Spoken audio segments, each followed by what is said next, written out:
Está escuro lá fora. São quase 2 da manhã. Você sai e olha para o céu. E aqui está ela, brilhante, a lua cheia. E você pode pensar que sabe muito sobre o satélite natural da Terra, mas deixa eu te perguntar, como ele se formou? A resposta é: ninguém sabe. Mas claro, existem teorias.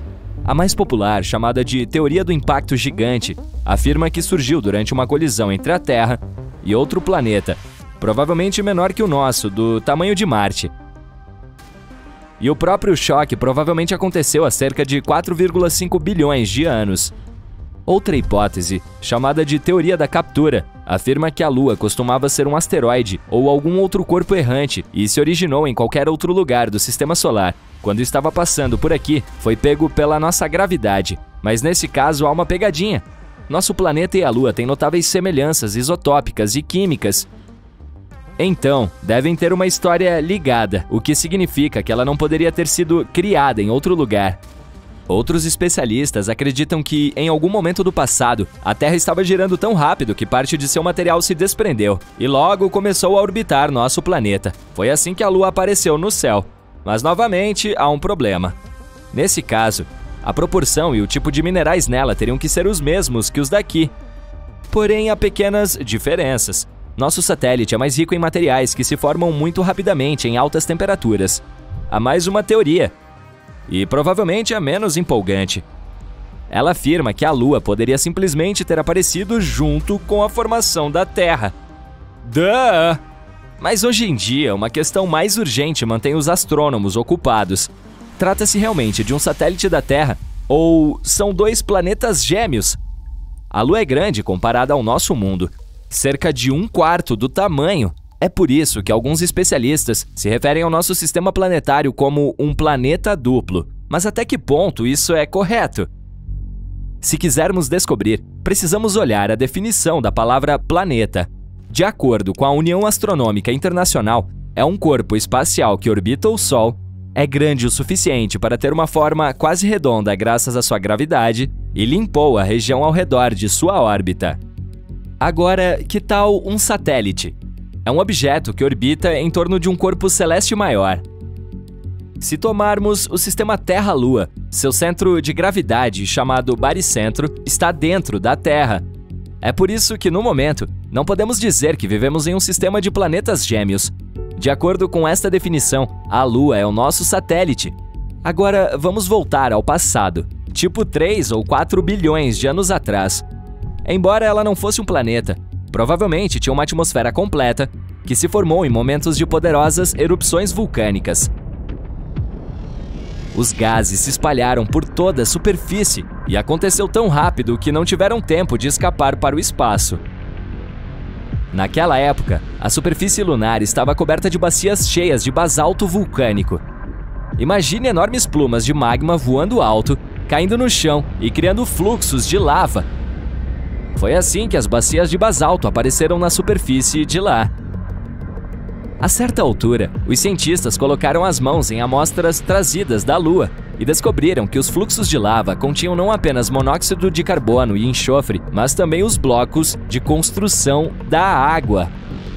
Graças a essas amostras, os pesquisadores conseguiram calcular a quantidade de gás que subiu e formou a atmosfera. Tornou-se o mais espesso há cerca de 3,5 bilhões de anos e existiu por cerca de 70 milhões de anos. Depois disso, puff! A atmosfera se perdeu no espaço. Mas o mais legal, quando a Lua tinha uma atmosfera, ela estava de 3 a 10 vezes mais próxima de nós. Uma simulação de computador até sugere que provavelmente estava 19 vezes mais perto do que agora. Essa distância podia ser de 30 mil quilômetros, enquanto hoje em dia está a cerca de 385 mil quilômetros. É por isso que a Lua parecia muito, muito maior no céu. Infelizmente, naquela época, nem mesmo os dinossauros estavam por aí para admirar a vista.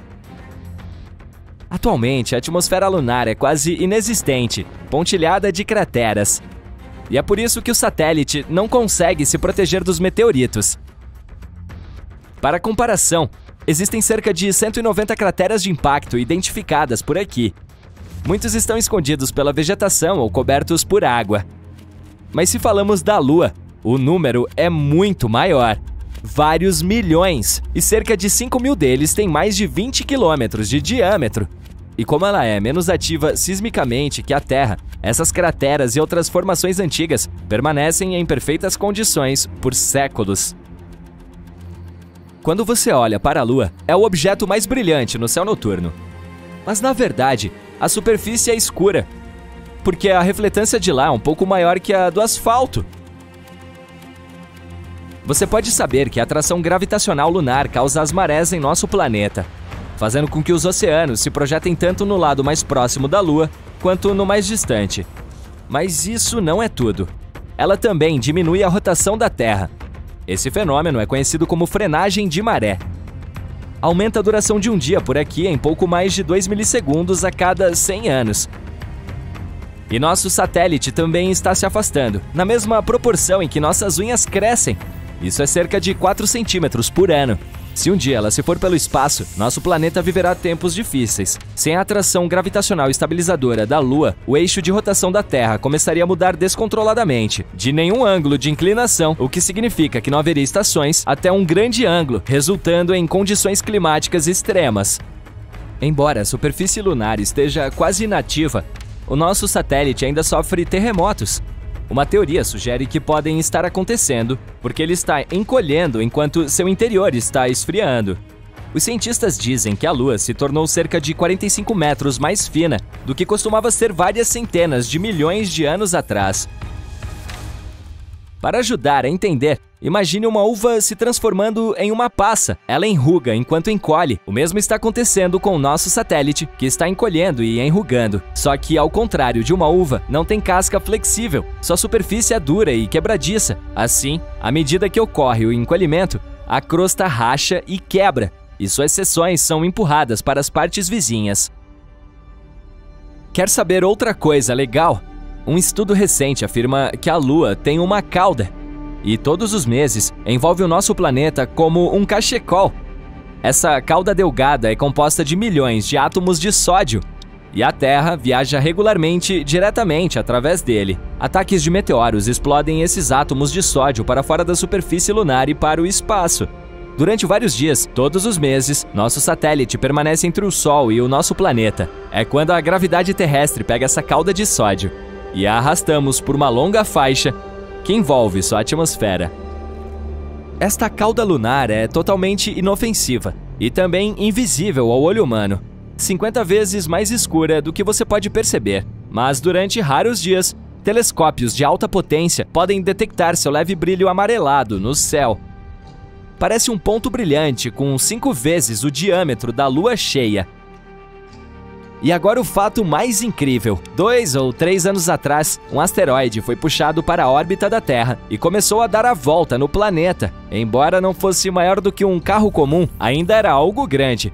Dos mais de 1 milhão de asteroides que os astrônomos conhecem, foi apenas o segundo a orbitar nosso mundo. Chamado 2020 CD3, foi nossa mini-lua temporária. Não ficou por muito tempo, no entanto. Ele seguiu uma órbita aleatória e lentamente se afastou. Objetos capturados temporariamente, como o 2020 CD3, são raros. Eles precisam ter uma direção e velocidade específicas para serem capturados pela atração gravitacional da Terra. Caso contrário, colidem com o planeta ou voam em outra direção.